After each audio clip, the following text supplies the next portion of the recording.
Ayan po guys, no, update lang po tayo ulit regarding po sa Non-Photo Pro License Upgrade Caravan Program po ni Mobit po, no. So good news po ito sa mga nag-aabang dahil may panibago naman po tayong schedule.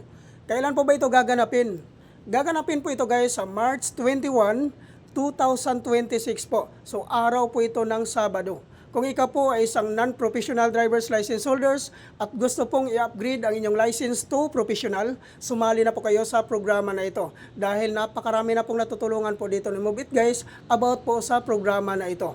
At ano naman po ang mga requirements na kailangan po nating i-prepare before po tayo pumunta sa Mobit Training Facility po sa Marikina City.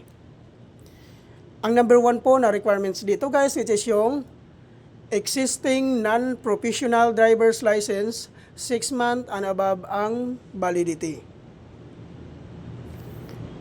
Number 2, NBI clearance.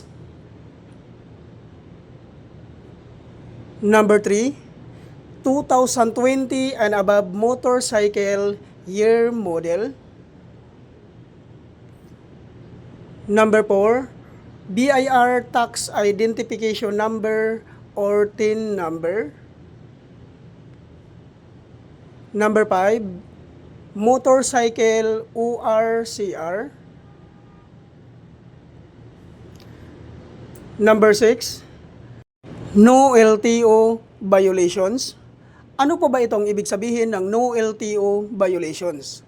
Lahat naman po tayo guys na mga drivers po guys, no, meron na po tayong account ng LTMS portal or LTO portal. I-check nyo lang po guys ang account nyo po sa LTMS portal at doon nyo po makikita kung sakasakali pong may violation po kayo doon. At number 7 naman po, magdala lang po kayo ng 1,000 pesos po guys, no.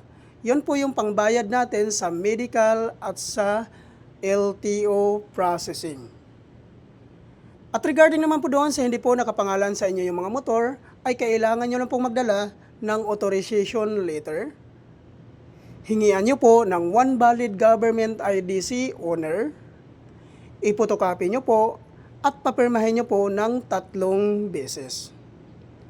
At tungkol naman po doon guys sa mga sikanhan po na pagabili ng kanilang mga motor, ay kailangan nyo lang pong magdala ng deed of sale. Kailangan po guys, naka-notarize po yun. Yan po lahat ang mga requirements na kailangan po nating i-prepare before po tayo pumunta sa Move-It Training Facility po. At saan po ba ito matatagpuan? I-pin location nyo lang po guys sa inyong mga Google Map ang Grab Warehouse Marikina. At doon nyo na po matatagpuan sa loob po ng Grab Warehouse Marikina ang Move-It Training Facility po.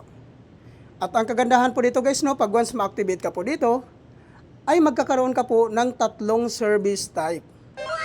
Ano naman po itong tinatawag na 3 service type? Ang number 1 po dito guys, which is yung magkakaroon ka po ng Move-It Moto Taxi.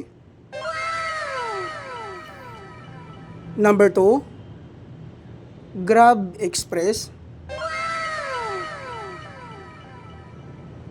Number 3, Grab Food. Yan po yung tinatawag po natin guys, no, na shared plate po. Napakaganda po dito dahil kakaumpisa mo pa lang po dito ay automatic po meron ka pong 3 service type po kaagad dito. So sana po guys, huwag nyo na pong sayangin ang pagkakataon na ito na sumali po sa programa na ito, no. Dahil by schedule lang po ito ang ating Non-Photo Pro License Upgrade Caravan Program po, no. So sana po samantalahin nyo pong sumali po pag once magkakaroon na po tayo ng schedule po dito. Thank you for watching.